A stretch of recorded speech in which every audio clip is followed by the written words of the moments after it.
Hello दोस्तों, स्वागत है बक्सर एजुकेशन यूट्यूब चैनल में। आज इस क्लास में एएलपी के लिए साइंस के कोशिका विभाजन का कुछ महत्वपूर्ण प्रश्नों का अध्ययन करने वाले हैं। मेरे चैनल को लाइक और सब्सक्राइब अवश्य करें। दोस्तों, आज हम कोशिका विभाजन से संबंधित महत्वपूर्ण प्रश्नों का अध्ययन करने वाले हैं। चलिए शुरू करते हैं। प्रश्न: निम्नलिखित जीवों में से कौन सा जीव मुकुलन द्वारा प्रजनन नहीं करता है? तो दोस्तों, एनेलिडा मुकुलन द्वारा प्रजनन नहीं करता है। 116 नंबर, डायस कोशिका का विभाजन से संबंधित है। तो कोशिका का विभाजन से साइटोकाइनिन संबंधित है। 117 नंबर, अधिक अंतरकोशीय प्रसार के लिए डायस कोशिकाएं विरल रूप में संचरित होती है। तो विरल रूप में पैरेन्काइमा संचलित होती है। O2 का उपयोग करके पाइरूवेट का विभाजन डायस में होता है। तो पाइरूवेट का विभाजन माइटोकॉन्ड्रिया में होता है। 119 नंबर, हिवेटकर द्वारा प्रतिपादित 5 किंगडम्स क्लासिफिकेशन में से निम्न में से कौन सा समूह शामिल नहीं है? तो कौन शामिल नहीं है दोस्तों? प्रोटोजोआ शामिल नहीं है।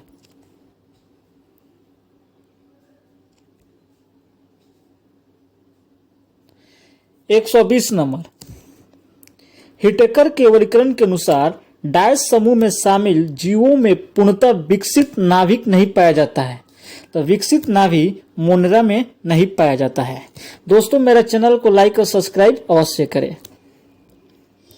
अमीबा में प्रजनन कैसे होता है?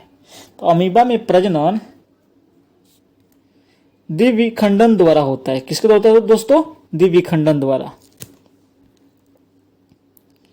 122 नंबर, किस प्रकार का प्रजनन विशाल विभिन्नता ला सकता है? तो किस प्रकार दोस्तों? लैंगिक प्रजनन विशाल विभिन्नता ला सकता है।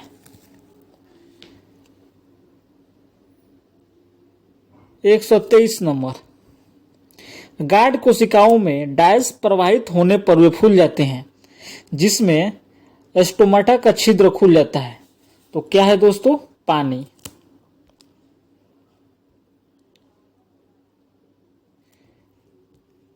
124 नंबर, डायस कोशिका विभाजन में वृद्धि करता है। तो कोशिका विभाजन में साइटोकिनिन वृद्धि करता है।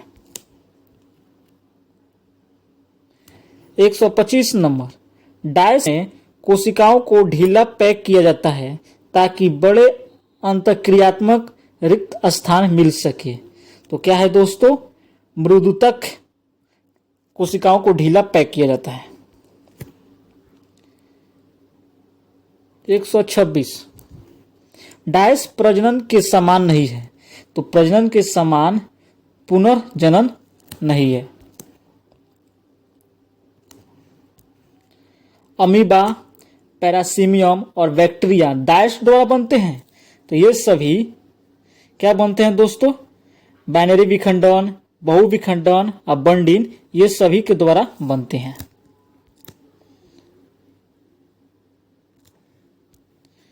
द्विविखंडन द्वारा डायस प्रजनन होता है। तो द्विविखंडन द्वारा अमीबा का प्रजनन होता है दोस्तों। 129 नंबर, हाइड्रा, स्टारफिश, प्लेनेरिया निम्न में से किस प्रक्रिया द्वारा उत्पन्न होते हैं? तो यह पुनर्जनन द्वारा उत्पन्न होते हैं।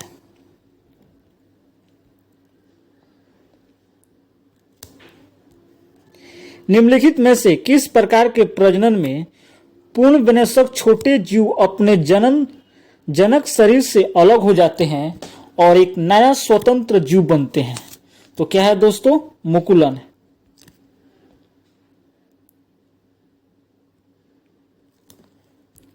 डायस के कारण जड़ तथा तने के घेरे में वृद्धि होती है। तो किसके कारण दोस्तों? पाचो विभोजक के कारण जड़ तथा तने के घेरे में वृद्धि होती है। 132 नंबर, सीव ट्यूब और सौ कोशिकाएं मुख्य रूप से डायस के संचरण के लिए उत्तरदायी हैं। तो ये पौधों में पानी, पौधों में भोजन के लिए उत्तरदायी हैं। 133 नंबर, डायस शरीर कोशिका की 2 परतों से बना है। तो कोशिका की 2 परतों से सिलेंट्रा बना है।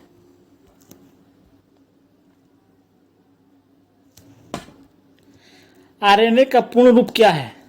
इसका पूर्ण रूप दोस्तों राइबोन्यूक्लिक एसिड है। आरएनए का राइबोन्यूक्लिक एसिड है। निम्नलिखित में से कौन सा जीव विज्ञान में कोशिकाओं का ऊर्जा स्रोत है? तो ऊर्जा स्रोत एटीपी है। निम्न में से कौन कोशिका विभाजन को प्रोत्साहन करता है? तो कोशिका विभाजन को प्रोत्साहित साइटोकाइनिन करता है।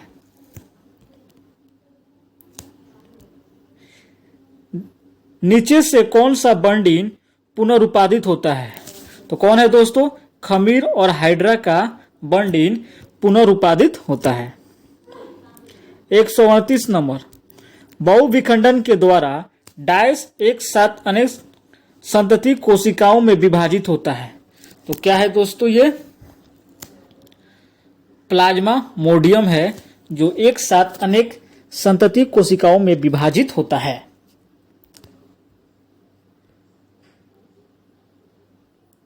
139 नंबर, निम्नलिखित में से कौन सा जीव बहुविखंडन द्वारा प्रजनन करता है?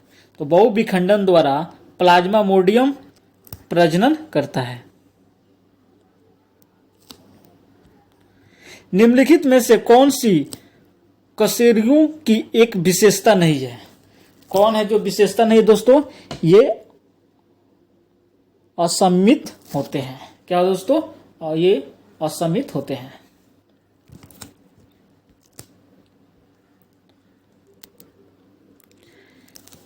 141 नंबर, कोशिकांगों में पाई जाने वाली 2 बेलनाकार संरचनाएं जिन्हें सेंट्रिओल कहा जाता है, निम्न में से कौन सी है? तो वह सेंट्रोसोम है।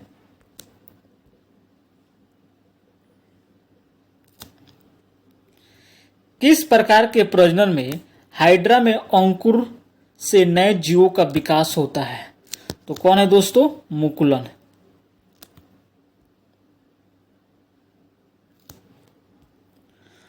अलैंगिक प्रजनन जैसा कि अमीबा के मामले में होता है, जिसमें एक जंतु 2 जंतुओं में विभाजित होकर प्रजनन करता है, उसे क्या कहा जाता है? उसे बाइनरी विखंडन कहते हैं। नाभिक में न्यूक्लियोसोम द्वारा एक दोहरी संरचना का निर्माण कहलाता है क्रोमेटिन कहलाता है। क्या कहलाता है दोस्तों? क्रोमेटिन।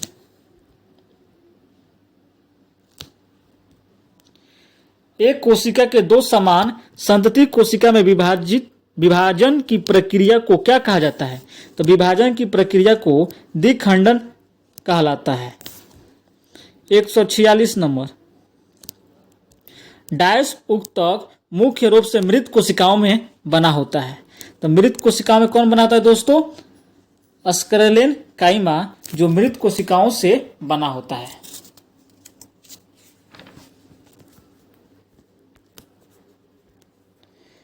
147 नंबर, पौधों में साइटोकाइनिन डायस होता है। तो क्या होता है दोस्तों? कोशिका विभाजन में सहायक होता है। कौन? साइटोकाइनिन।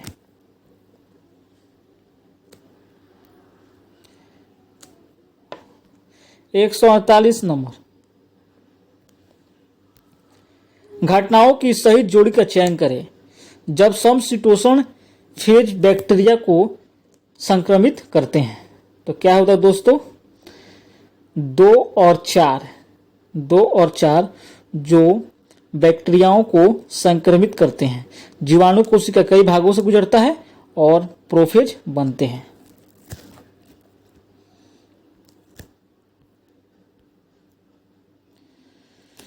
149 नंबर, निम्नलिखित में से प्रजनन के किस विधि में एक कोशिकीय जीवों का उपयोग किया जाता है?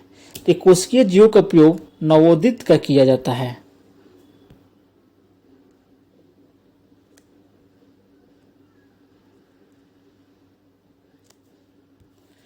मुकुलन के माध्यम से अलैंगिक प्रजनन किसमें होता है? अलैंगिक प्रजनन इष्ट में होता है। तने या जड़ का घेरा डायस के कारण बढ़ता है, तो इसका घेरा पार्श्व विभोजक के कारण बढ़ता है। नीचे से कौन सा बंडिंग पुनरुत्पादित होता है? कौन होता है दोस्तों? खमीर और हाइड्रा का बंडिंग पुनरुत्पादित होता है।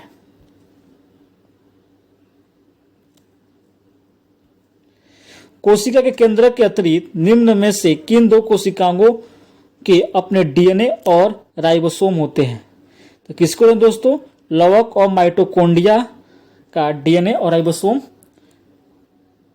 एक होते हैं।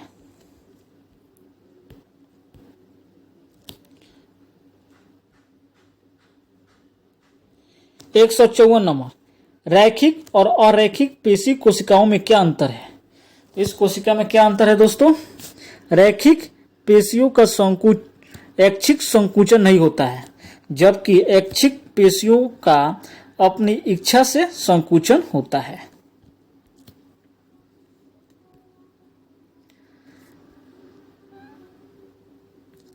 एक 155 नंबर, पादपों में अवशिष्ट उत्पादकों के संग्रह हेतु इनमें से किस स्थान का प्रयोग किया जाता है?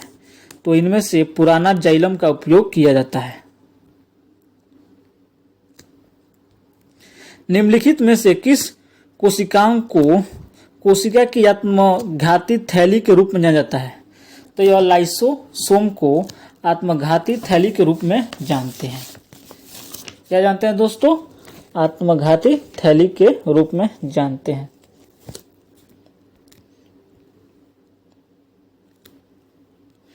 माइटोकॉन्ड्रिया में ऑक्सीजन की मदद से पाइरुवेट के विघटन के दौरान कार्बन डाइऑक्साइड के कितने अणु बनते हैं? तो कार्बन डाइऑक्साइड के 2 अणु बनते हैं।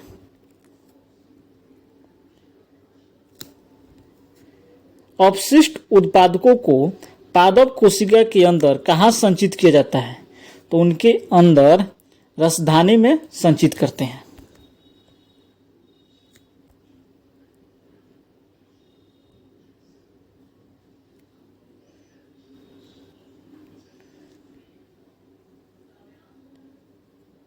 एक 159 नंबर, निम्नांकित आकृति में दिखाए गए पादप कोशिकाओं में हम अपशिष्ट उत्पाद कहाँ पा सकते हैं?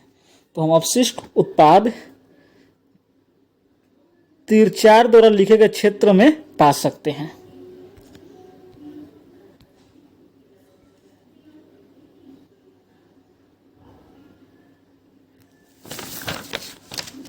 एक 160 नंबर, इष्ट कोशिकाओं द्वारा अवायवीय किण्वन की भांति ऑक्सीजन की अनुपस्थिति में पाइरुवेट डायस में परिवर्तित हो जाता है। तो पाइरुवेट एथेनॉल, कार्बन डाइऑक्साइड और ऑक्सीजन में परिवर्तित हो जाता है।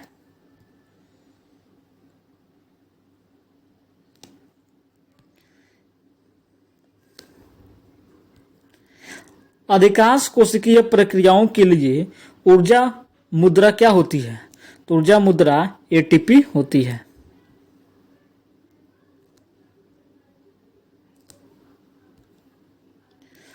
जब आप किसी पादप कोशिका, कवक कोशिका या जीवाणु कोशिका को एक अत्यधिक अनुब्राय माध्यम में रखते हैं तो पादप कोशिका या कवक कोशिका जल को अवशोषित करेगी किंतु फटेगी नहीं, जबकि जंतु कोशिका फट जाएगी। पादप कोशिका का कौन सा भाग उसे आने वाले जल के दाब को सहन करने में सहायता करता है? तो सहन करने में कोशिका भित्ति करता है।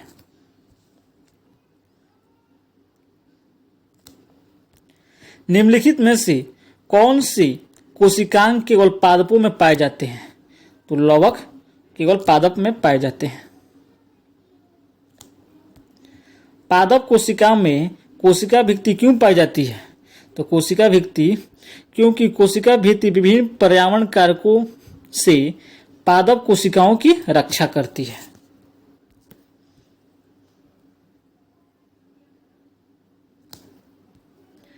सामान्य मानव कोशिका में 46 गुणसूत्र होते हैं, जबकि जनन कोशिका में 22 गुणसूत्र होते हैं। तो जनन कोशिका में 23 गुणसूत्र होते हैं।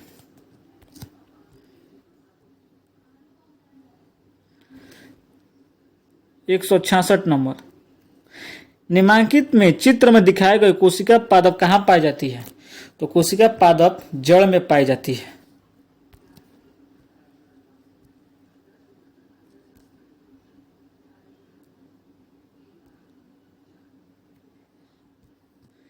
चालनी पट्टिकाएं डायस में पाई जाती है। तो यह फ्लोएम नली कोशिकाओं में चालनी पट्टिकाएं पाई जाती हैं।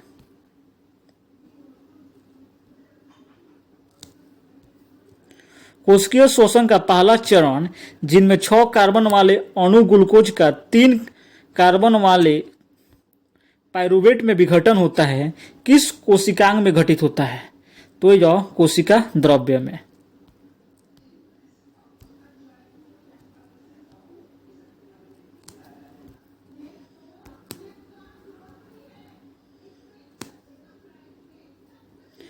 किस कोशिकांग को कोशिका की आत्महत्या की थैली के रूप में जानते हैं? लाइसोसोम को।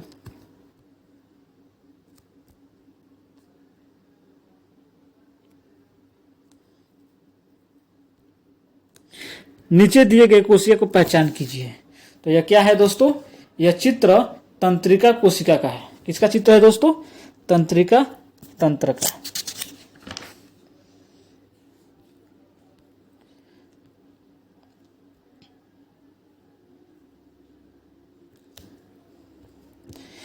किसी पादप में मोटी कोशिका भित्ति वाली जैसी कोशिकाएं हमें कहाँ मिल सकती है? तो यह फ्लोएम में मिल सकती है।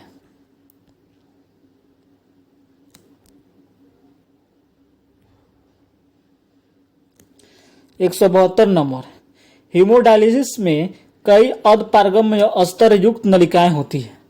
तो कौन है दोस्तों? जो एक तरल पदार्थ से भरे टैंक में निम्नलिखित होती है। इस तरल के बारे में निम्नलिखित में से कौन सा कथन सत्य है? तो इसके बारे में कौन सा कथन सत्य है दोस्तों? बताइएगा। इसका प्रासरण दाब रत्न के समान होता है और नाइट्रोजन युक्त अपशिष्ट से रहित होता है। यह कथन सत्य है।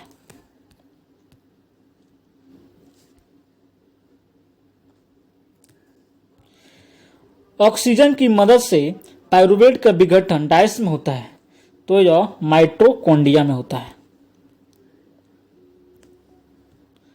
बोमेन संपूर्ण डायस को ढके रखती है। तो यह किसको ढके रखती है दोस्तों? कोशिका गुच्छ को ढके रखती है।